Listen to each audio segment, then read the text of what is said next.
성경 말씀 마태복음 4장 1절서부터 11절까지의 말씀 교독하십니다. 이때 예수께서 성령에게 이끌려 마귀에게 시험을 받으러 광야로 가사 40일을 밤낮으로 금식하신 후에 줄이신지라. 시험하는 자가 예수께 나와서 이르되 네가 만일 하나님의 아들이거든 명하여 이 돌들로 떡덩이가 되게 하라. 예수께서 대답하여 이르시되 기록되었으되 사람이 떡으로만 살 것이 아니요 하나님의 입으로부터 나오는 모든 말씀으로 살 것이라 하였느니라 하시니, 이에 마귀가 예수를 거룩한 성으로 데려다가 성전 꼭대기에 세우고 이르되 네가 만일 하나님의 아들이거든 뛰어내리라. 기록되었으되 그가 너를 위하여 그의 사자들을 명하시리니 그들이 손으로 너를 받들어 발이 돌에 부딪히지 않게 하리로다 하였느니라. 예수께서 이르시되 또 기록되었으되 주 너의 하나님을 시험하지 말라 하였느니라 하시니, 마귀가 또 그를 데리고 지극히 높은 산으로 가서 천하 만국과 그 영광을 보여 이르되 만일 내게 엎드려 경배하면 이 모든 것을 너에게 주리라. 이에 예수께서 말씀하시되 사탄아 물러가라.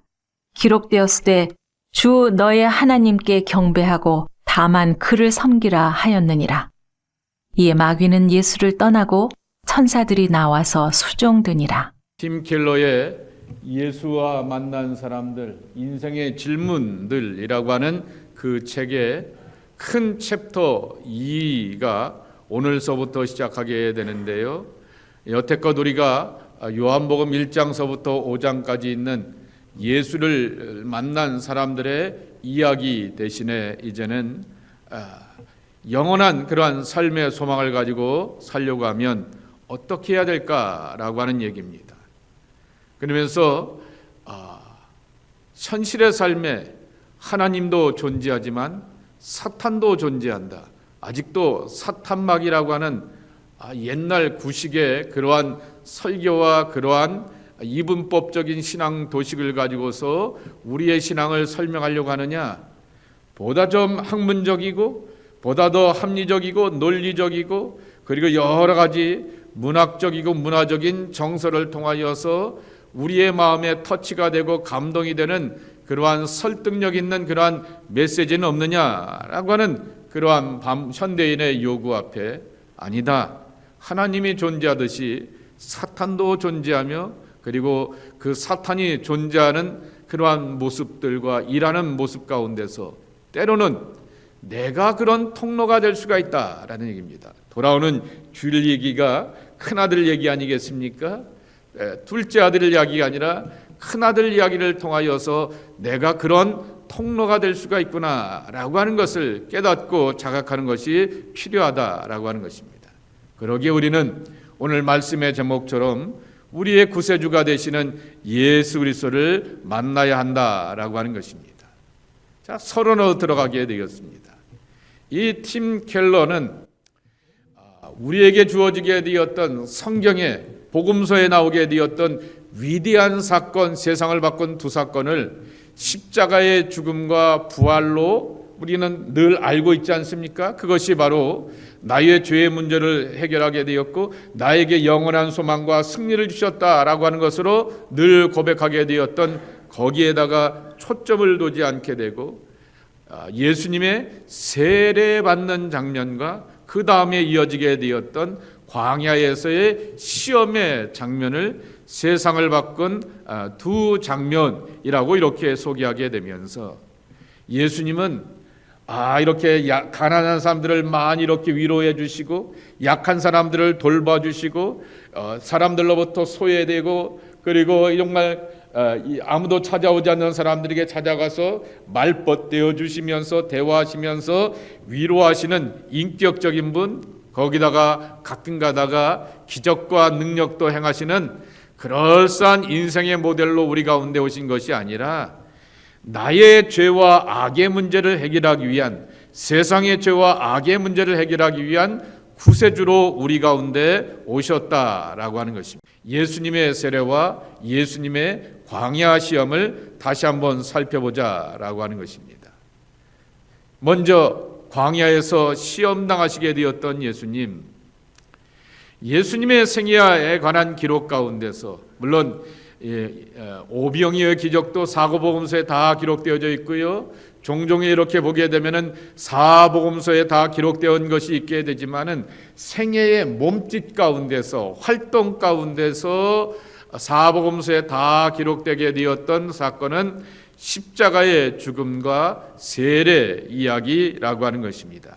물론 요한이 조금 다르게 되겠지만은 결국 요한에게 세례를 받았다라고 하는 그 이야기는 분명히 하고 있게 되는 것입니다. 그런데 오늘 마태복음서를 보게 되면은 3장 13절서부터 4장 11절까지는 한 패키지 묶음으로 볼 수 있게 되면서 세례와 시험이 한 단락 안에 이렇게 긴밀하게 연결되어 있는 것을 볼 수가 있게 되는데, 그 긴밀하게 연결되는 것에 쓰여지게 되었던 단어가 사실은 4장 1절에 보게 되면은 그때에라고 하는 것입니다.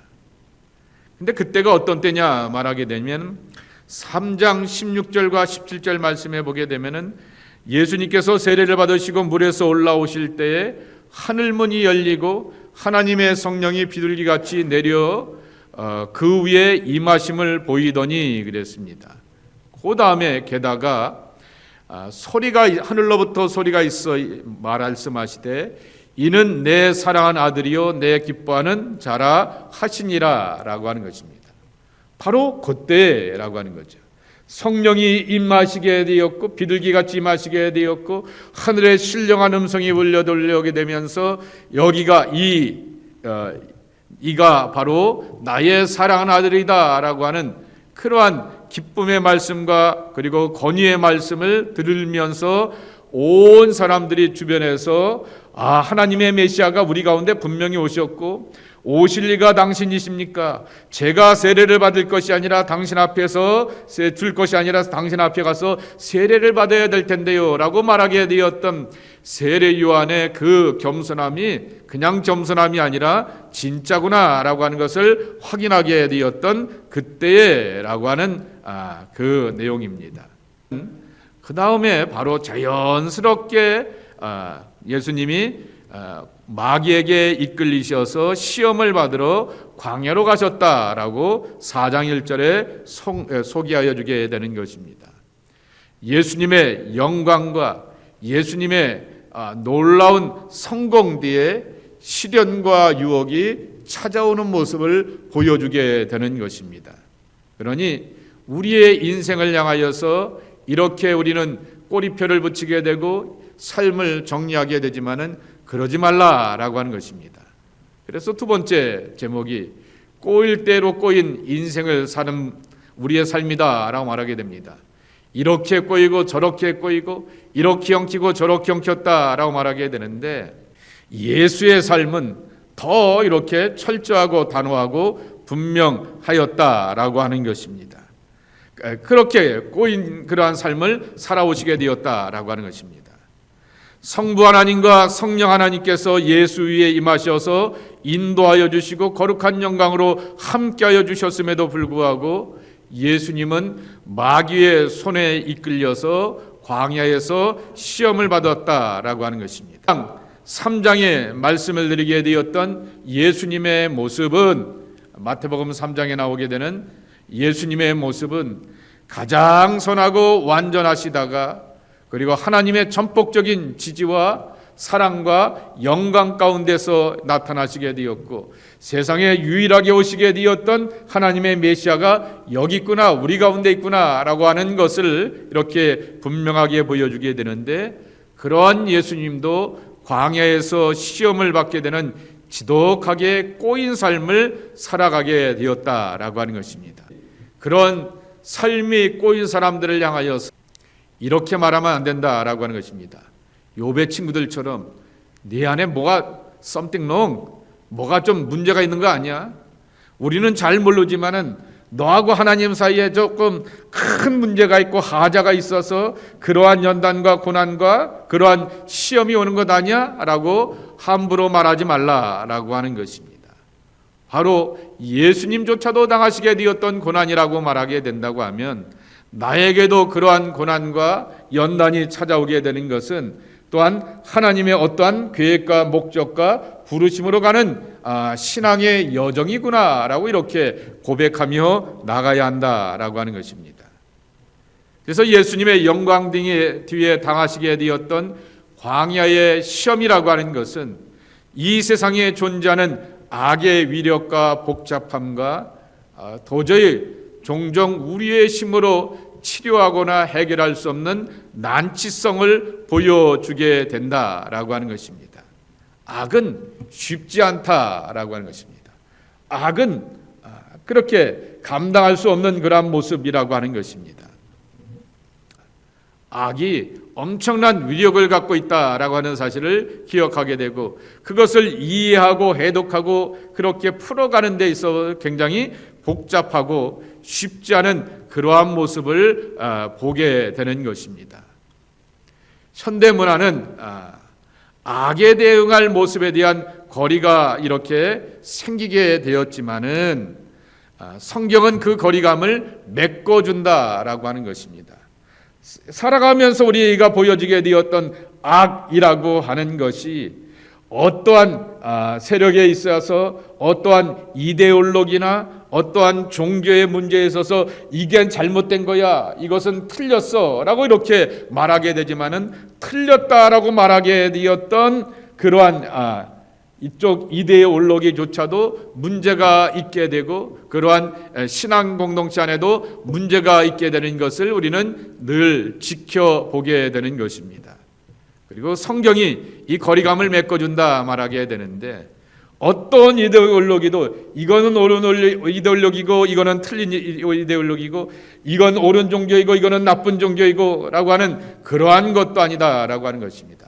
성경은 해 아래에 있는 모든 인간은 악한 존재이고 예수님이 필요한 존재이고 구원받아야 되는 존재이라고 하는 사실을 분명하게 말씀하여 주시기 때문에 그 성경의 진리를 따라서 우리는 사람에게 희망을 두는 것이 아니라 세상의 문화와 체제와 그리고 또한 신앙의 그러한 가치 속에 희망을 두는 것이 아니라 영원한 구세주가 되시는 예수님께 희망을 두면서 살아가게 된다라고 하는 것입니다. 이 팀 켈러가 이러한 표현을 쓰게 되는 거죠. D를 보게 되면은 착하게 살면 형통한다라고 하는 신념을 갖게 되는데 그러한 신념은 하나님의 목적을 이해하는 데 있어서 단순하게 만들어버린다라고 하는 것입니다.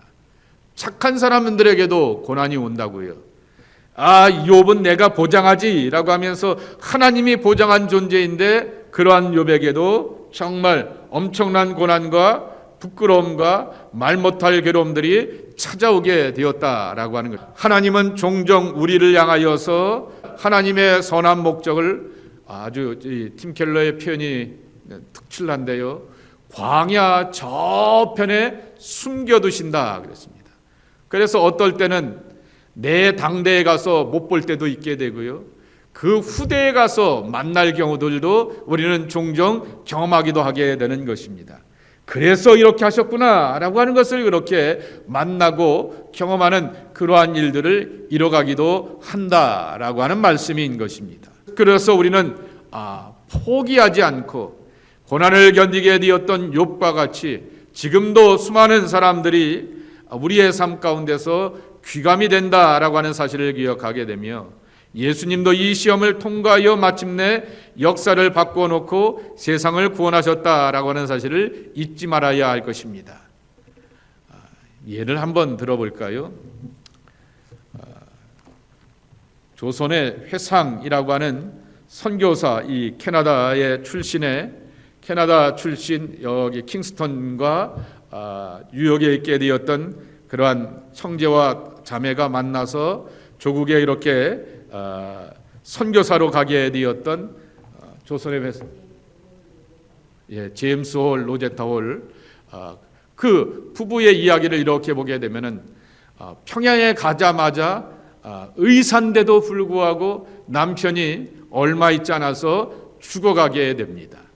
그리고 그 뱃속에 유복자가 있게 되었는데 그 아이도 태어나서 얼마 있지 않아서 죽어가게 되는 것입니다.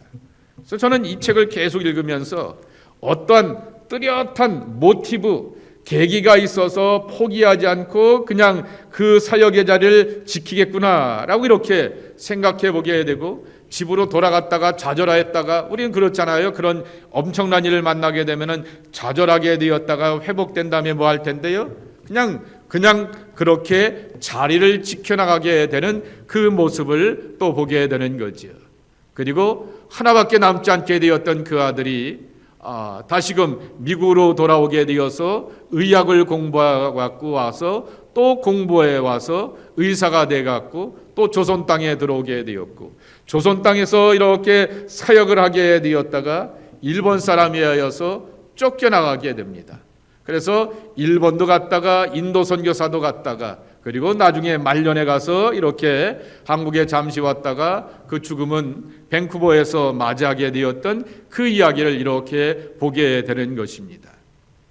섬김을 위하여서, 헌신을 위하여서 안전한 자리, 영광된 자리, 먹고 살 수 있는 그러한 좋은 자리가 다 준비되어 있는 그 의사 집안의 사람들인데도 불구하고 그 조선 땅을 위하여서 그렇게 무슨 이렇게 비전이 거창하고 성경 구절의 어떤 그러한 것들을 이렇게 인용하는 것 하나도 없어요.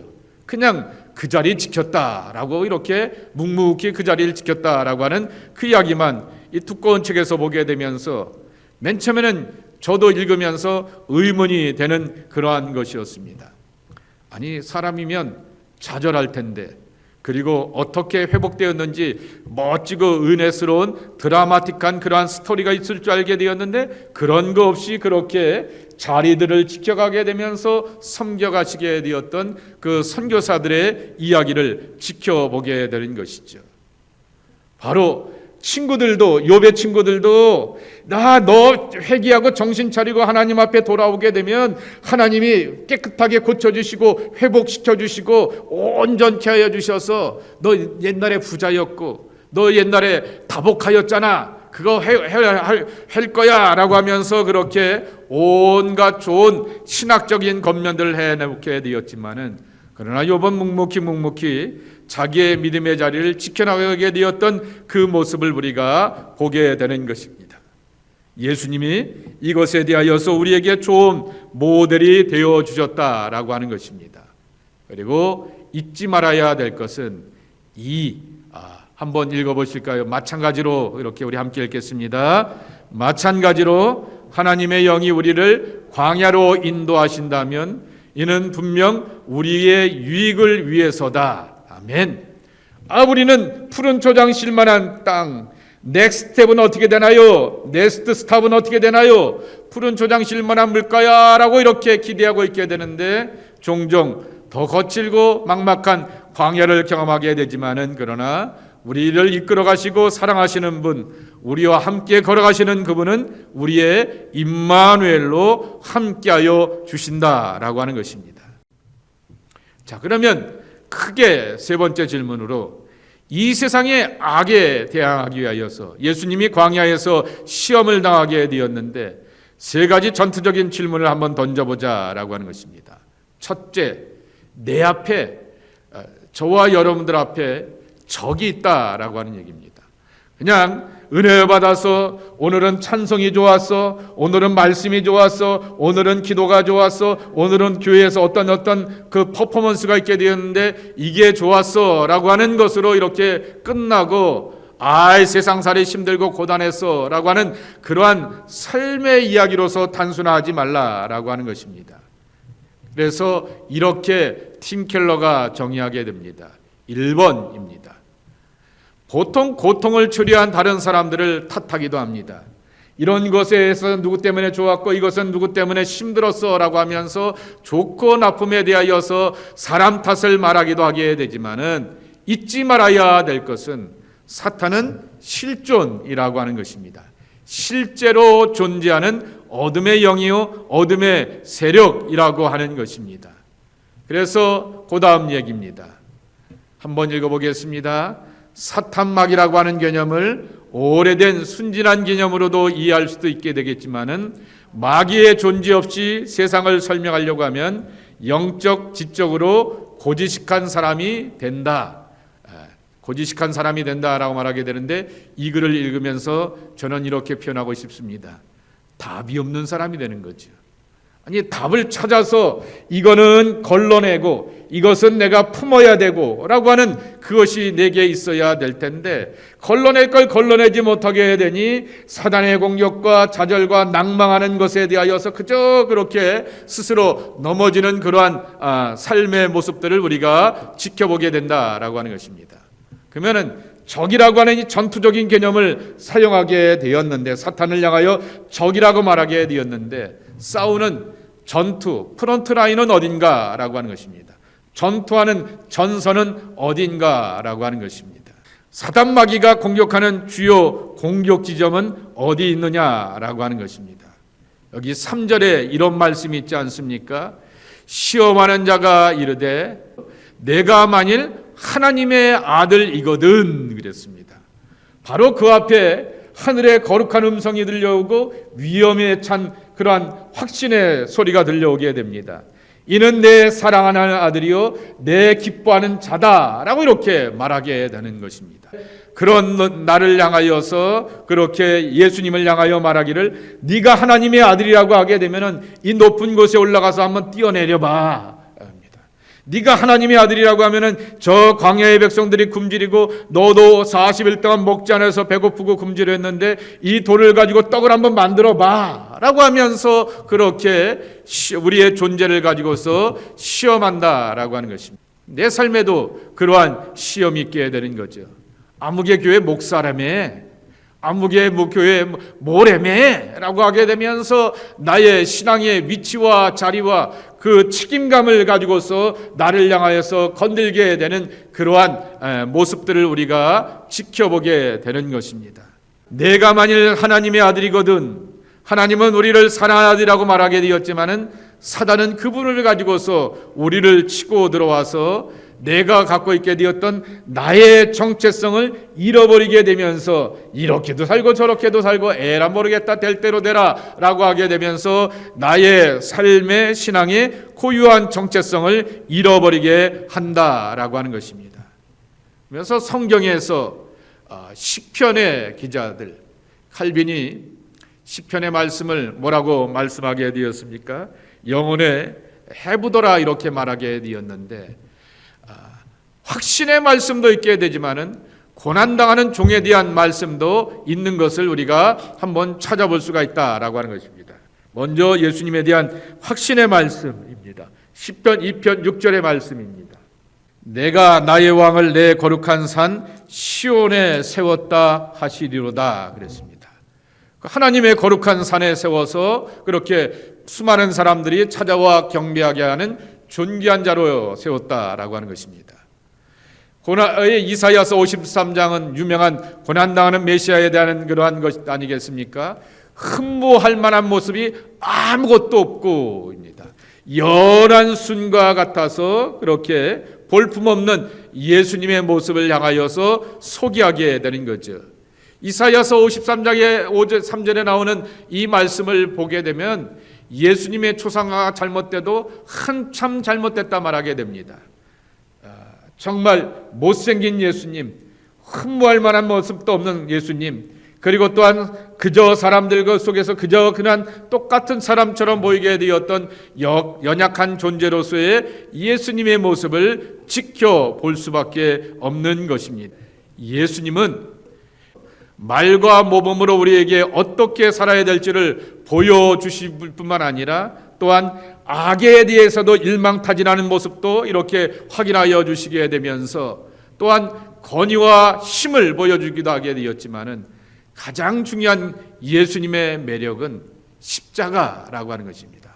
좋은 가르침과 좋은 교훈을 주시게 되었습니다. 말과 모범이 되어 주셨다라고 하는 것입니다. 사단을 향하여서 그리고 권위를 가지고서 성전을 정리하게 되었을 때 어쩔 줄 몰라 하게 되었던 제사장들과 바리새인들과 같이 레위인과 같이 그러한 존재들도 있었다라고 하는 것입니다. 그런데 그것이 예수님의 모습의 진면목이 아니라 예수님의 진면목은 바로 왕의 보좌를 선택한 것이 아니라 십자가의 고난을 자청하시게 되었고, 십자가에서 유혹과 시험을 이겨내시면서 고난당하시는 하나님의 메시아, 조금 전에 말씀을 드리게 되었던 그가 채찍에 맞음으로, 그가 이렇게 찔림으로 우리가 나음을 입었도다라고 말하게 되었던 이사야서 53장의 그 말씀의 약속의 성취를 이루셨다라고 하는 것입니다.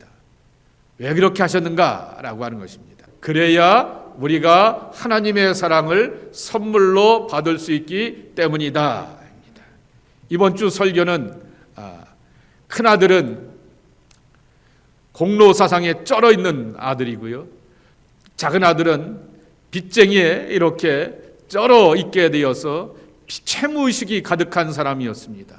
채무의식이 가득하다라고 하는 것은 나는 도저히 받을 자격과 존재와 주제도 안 되는데 아버지가 옷 입혀주고 금가락지 끼워주고 새신을 입혀주고 그리고 또한 송아지를 잡아주고 라고 하게 되는 그런 주제도 안 되고 꼴도 안 되고 자격도 안 되는데 라고 하는 이 빚된 자격을 가지고서 그가 살아가게 되었던 것이고, 내가 아버지를 위해서 얼마나 일했는데요 라고 하는 그러한 큰아들을 향하여서는 도저히 아버지께 받을 것이 없게 되고 아버지의 것을 누리지도 못하게 되는 안타까운 모습을 보이게 되는 것이죠. 십자가를 통하여서 예수님께서 이렇게 고난의 길을 걸어가시게 되었던 것은 우리에게 하나님의 엄청난 사랑을 선물로 주시기 위함이라고 하는 것입니다. 그러면 이 프론트라인 전선에서 우리가 싸워야 될 텐데, 기독교인들이 공격도 하지만은 방어를 하게 되는데 최상의 방어 수단은 무엇일까라고 하는 것입니다. 1번입니다.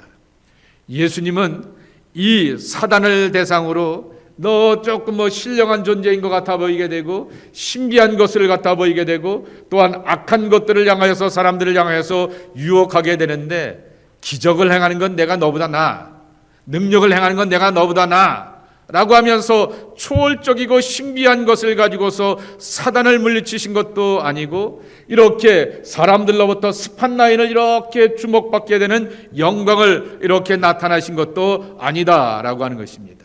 맨 밑에 줄에 있는 것처럼 우리는 예수님께서 성경을 활용하시는 방법을 배워야 한다라고 하는 것입니다. 그래서 2번입니다. 사단은 진리를 깨닫지 못하게 하고 막기도 하지만 더 나아가 우리 마음속에 믿음까지 허문다. 성경에 따르면 마음은 감정의 자리뿐만 아니라 근본적인 헌신과 희망과 신뢰의 원천이기도 하다. 마음에서 사고와 감정과 행동이 흘러나온다 그랬습니다. 오늘 새벽에 요한복음 8장 31절 32절의 말씀을 배우게 되었습니다. 진리가 너희를 자유케 하리라 라고 하는 그 유명한 말씀이 있죠. 너희가 내 말 안에 거하면이라고 이렇게 말씀하시게 됩니다. 예수님의 말씀을 듣고 그분 안에 거하게 되면이라고 하는 것입니다. 믿음이라고 하는 것은 액션이 아니다라고 하는 것입니다. 믿음이라고 하는 것은 예수님의 말씀이 또한 그분 안에서 거하면서 함께 머물러 있는 그러한 삶을 살아가는 것이다 라고 하는 것입니다. 반대되는 것을 다 물리치는 것이 거하는 것이다 라고 하는 것입니다. 이렇게 이런 유혹도 오게 되고 이런 유혹도 오게 되면서 그렇지만은 나 그런데 신경 안 쓰고요, 관심 없고요, 나는 예수님의 말씀 안에 머물를래요, Abide with me라고 이렇게 하는 유명한 찬송의 표현과 같이 Stay in me라고 이렇게 말씀하시게 되었던 그 말씀과 같이 예수 안에 거하고 예수 안에 머물러 있고 예수 안에 교제하게 되면서 걸러낼 것을 걸러내게 되는 것인데, 하나님의 말씀으로 산다라고 하는 것은 바로 이러한 모습이라고 하는 것입니다. 세 번째입니다. 고통이나 충격의 순간에 머릿속에서 입 밖으로 나오는 말이야말로 존재의 진짜 모습이다 그랬습니다. 한국 사람들은 10중 8구 아이씨 그럴 겁니다. 네, 이렇게 갑자기 예기치 않게 차가 누가 확 끼어들거나 이렇게 하게 되거나 뭐 이렇게 감탄사들 이렇게 나오는 것들이 있지 않겠습니까? 아이씨 그러기도 하고 뭐 이런 여러 가지 이러한 표현들을 우리가 쓰게 되는 것입니다. 그것이 내 속마음에 그러한 것들이 이러한 엄청난 충격 앞에서 드러나게 되는 것이죠. 그런데 이 사단의 달콤하기도 하고 엄청난 그러한 시험과 유혹 앞에서 예수님의 본능은 바로 하나님의 말씀이 툭 튀어나와서 그 말씀을 가지고서 물리치시게 되었다라고 하는 것입니다. 그래서 실제로 성경에 기록된 예수님의 모든 발언 중 10%는 구약의 인용이나 암시다 그랬는데요. 팀 켈러가 이것만 말하게 되었는데요. 여러분 요한계시록도 구약의 재해석이고요. 사도 바울의 표현들도요. 이거 다 사도 바울이 고유로 만들어내었던 단어는 표현들은 별로 없습니다. 다 구약의 재해석이거나 인용이라고 하는 말씀인 것입니다. 결국 말씀이 말씀으로서 세상을 이긴다라고 하는 것을 우리에게 들려주고 있다라고 하는 것입니다. 그러며 예수님께서는 신명기 8장 3절, 6장 16절, 6장 13절의 말씀을 인용하시면서 이 사단의 세 가지 시험을 이겨내게 되었다라고 하는 것입니다. 너를 낮추시며 너를 줄이게 하시며 또 너도 알지 못하며 내 조상들도 알지 못하던 만나를 내게 먹이신 것은 사람이 떡으로만 사는 것이 아니요 여호와의 입에서 나오는 모든 말씀으로 사는 줄을 내게 알게 하려 하심이니라. 만나만 보지 말고 만나를 주시게 되었던 하나님의 입을 바라보게 되면서 그분의 말씀을 듣고 내 것으로 소화시켜 사는 것이 참 중요하다라고 하는 그러한 말씀이라고 하는 것입니다. 이 싸움을 어떻게 우리가 통과할까라고 하는 결론의 말씀입니다.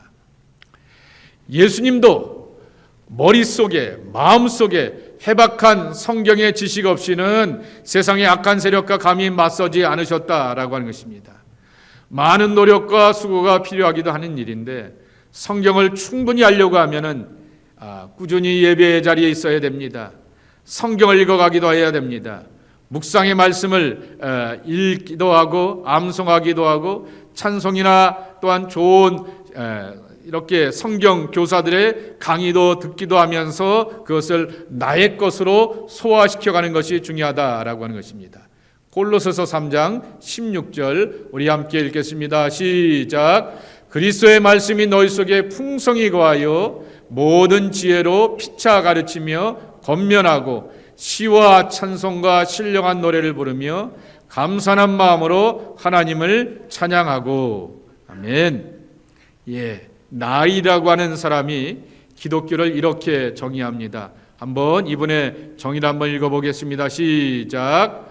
참된 기독교는 싸움이다.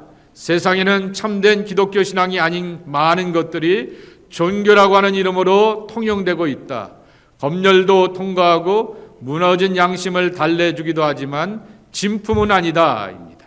수많은 사람들이 매주일 교회 가서 예배를 드리고 스스로를 그리스도인이라고 부른다.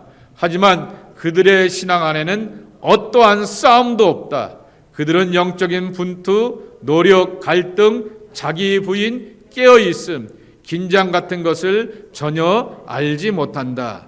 라고 이러한 것을 맛보지 못한다라고 말하게 되면은 사탄이 공격할 필요도 없으니까 하는 그러한 존재가 되어버린다라고 하는 것입니다. 그러니 우리가 반대로 어떠한 시험과 공격을 당하게 되면은 내가 그럴 만한 가치가 있게 되기 때문에 사탄 앞에 내가 무너지지 않고 하나님의 은혜로 말씀으로 도우시는 손길 가운데서 감당하며 이겨내겠다라고 하는 것이 우리의 고백이 되어야 한다라고 하는 것입니다.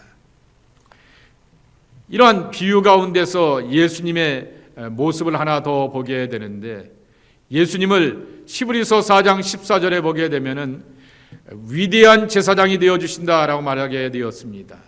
그리고 우리의 연약함을 동정하시고 긍휼을 하심과 때를 따라 돕는 은혜를 베풀어 주시는 분이다라고 하는 것입니다. 모든 일에 우리와 같이 시험을 받으시던데 죄는 없으시기 때문이다라고 하는 것입니다. 늘 말씀을 드리죠. 상담을 잘하려고 하면은 레포, 공감대가 형성돼야 됩니다.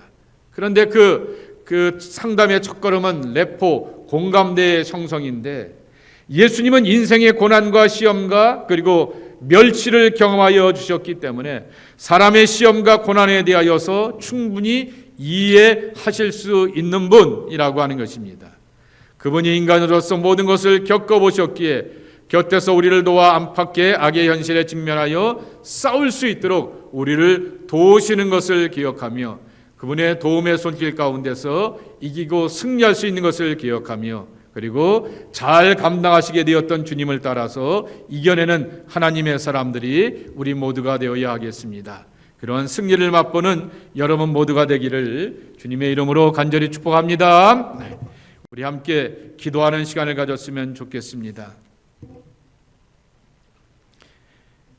마태복음 3장에는 예수님께서 세례를 받으시게 되었을 때 당대의 가장 탁월한 예언자이고 선지자였던 세례 요한이 하나님의 메시아가 오셨군요.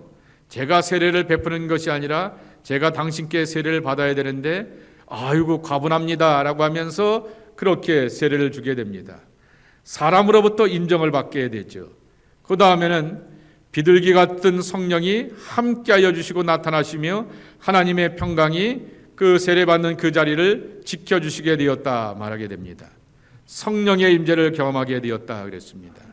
그 다음에는 이는 내 사랑하는 아들이니 너희 주변에 있는 사람들아 내 아들의 말을 꼭 따르고 들으라 라고 이렇게 권면해 주시게 되었던 것입니다. 이러한 엄청난 권위가 있게 되었는데, 그러면 하나님의 나라를 선포하면서 죄인들을 구원하고 회개시켜가며 병을 고쳐주며 그리고 또한 온전한 믿음의 길로 인도해 주셔야 될 텐데, 그 다음에 예수님은 광야로 끌려가시게 되어서 마귀에게 시험을 받으셨다라고 말하게 됩니다. 누가복음에는 그것이 성령에 이끌려라고 이렇게 말씀하시게 되는 것입니다. 그러니 하나님의 목적과 부르심도 이 시험 안에 있다라고 하는 얘기입니다. 우리의 삶에 영광도 있게 되지만은 자랑스러운 순간도 있게 되지만은 바로 정말 원치 않는 고난과 연단도 우리 앞에 다가오게 되는 것이죠. 이것을 어떻게 이기고 극복해 나갈 것인가? 오늘에 주셨던 말씀을 우리 함께 기억하시게 되면서, 주님, 삶의 고난이 다가오게 되었을 때 주저앉지 않는 저희들에게 도와주시옵시고, 또한 크고 작은 시험 앞에서 하나님의 목적과 부르심을 기억하게 되면서 예수님도 감당하셨는데 나도 감당할 수가 있겠습니다.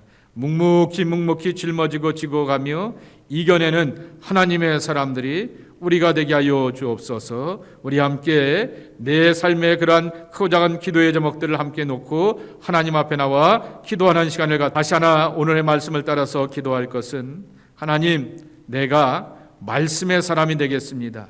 예수님이 그 나오는 이 지독한 시험과 유혹 앞에서 예수님의 영적인 본능은 말씀이 툭 튀어나오는 것이었는데, 주여 내게도 말씀이 나오게 하여 주옵소서. 말씀으로 풀어가게 하시고 말씀이 답이 되게 하시고, 사탄 마귀가 나를 시험하고 유혹하여서 넘어뜨리려고 하게 되었을 때 하나님의 말씀으로 물리치면서 악한 마귀의 공격과 시험과 유혹들을 이겨내는 주의 백성들 되게 하여 주옵소서. 말씀으로 충만하게 하여 주시옵소서. 예배의 자리, 듣는 자리, 그리고 또한 묵상하는 자리, 찬송하는 자리, 기도하는 자리, 가르치는 자리에 늘 보는 자가 되게 하시고 듣는 자가 되게 하시고 읽는 자가 되게 하시고 배우는 자가 되게 하여 주시어서 그 말씀이 유혹의 순간 가운데서 나의 시험과 어려움들을 물리치며 승리의 방편이 되고 무기가 되는 그 힘을 간직하는 저희들 되게 하여 주옵소서. 예수님이 굳이 이런 의도를 우리에게 보여주시게 되었던 것은 바로 사람이 떡으로만 살 것이 아니라 하나님의 입에서 나오는 말씀으로 사는 것이다 라고 하는 것을 우리에게 들려주기 위함입니다. 우리는 예수님의 광야를 걸어가게 되듯이 이스라엘 백성들처럼 오늘도 이민자의 광야를 걸어가게 되면서 내일을 기약하며 살아가게 됩니다. 말씀의 충만함을 가지고서 살아가는 골로새서 3장 16절과 같이 깊이 넓이 높이가 있는 그러한 성숙한 신앙이 되게 하여 주옵소서. 우리 함께 말씀의 사람이 되기를 간구하면서 기도하는 시간을 갖도록 하겠습니다. 예, 교회를 위해서 기도해 주시기 바랍니다. 이제 사순절에 6주 연속 속해 모일 때 말씀이 충만하고 그 말씀 안에서 나눔 속에서 힘을 얻고 은혜를 받는 시간이 되게 하시고 기도해야 하면서 서로에게 중보기도에 응답 있게 하여 주옵소서. 우리들의 속회를 축복하여 주시어서 주님의 이름으로 모이는 거룩한 교회가 되게 도와주시고 하나님의 말씀이 살아있어서 심령과 골수와 삶을 쪼개기도 하는 그러한 생명의 역사를 경험하는 그러한 축복의 공동체의 모임이 되게 하여 주옵소서. 오늘 이렇게 팀 켈러 가장 현대적인 목회를 하는 사람의 입에서 사탄 마귀에 대하여서 그것을 존재하는 것에 대하여서 인정하지 않고는 신앙의 그러한 길을 제대로 걸 수 없다라고 말씀하게 됩니다. 그래야지만 물리칠 것 물리치고 이겨낼 수가 있게 됩니다. 우리 교회 안에도 어두운 그림자들, 어두운 흔적들, 찾아오는 것들 다 예수의 이름으로 물리치고 예수님의 능력과 말씀으로 충만한 귀한 교회가 되기 위하여서 우리 자녀들도 말씀의 사람이 되고 말씀에 힘입고 살아갈 수 있는 귀한 종들이 되기 위하여서 한절한 마음으로 축복하면서 기도해 주시기 바랍니다. 이제 3월에는 유스코스타도 있게 됩니다. 또 이제 부활절 연합 예배도 있게 됩니다. 그리고 또한 돌아오는 주일은 성만찬 예배도 드리게 될 뿐만 아니라 또 3월 1일이라서 독립기념 주일로 함께 드리기도 합니다. 3.1절 독립기념주일로도 이렇게 예배 드리게 되는데 그 예배를 축복해 달라고 위에서 기도해 주시기 바라고요. 모든 주의 종들 어둠의 세력들 물리치고 성령과 말씀으로 충만케 하시고 모든 장로님들, 교회 지도자들 성령의 충만함과 은혜로 살게 되어서 그들의 삶의 주변에 있게 되는 어둠의 세력들을 하나님의 능력 가운데서 물리치고 승리해 나가는 귀한 종들이 될 수 있도록 우리 모든 교우들을 위해서도 함께 기도해 주시고 성령 충만하며 하나님의 은혜 안에 충만하면서 교회 안에 다가오게 되었던 그러한 어둠의 그림자들을 예수의 이름으로 물리치고 사단의 공격을 물리치며 나가는 승리의 제단이 될 수 있도록 강림교회를 위하여서 함께 간절한 마음으로 기도하는 시간을 갖도록 하겠습니다. 예, 성도들의 가정을 위해서 기도해 주시기 바랍니다. 평안의 가정이 되고 믿음의 가정이 되고 사랑과 화목으로 인도함 받는 그러한 하나 되는 가정이 되기 위해서 기도해 주시기 바라고요. 자녀들의 또한 진학과 진로를 위해서 만남을 위해서도 기도해 주시기 바라고요. 성도들의 사업장과 일터의 삶을 위해서 취업을 위해서 또 함께 기도해 주셨으면 좋겠습니다. 그리고 또한 마지막으로 기도할 것은 연약한 육체를 갖고 있는 이들이 참 많이 있게 됩니다. 육체의 질병 가운데 스크린에 보게 되면은요, 수요일날 중보기도회 스크린에 보게 되면 한깔떡을 채워가게 됩니다.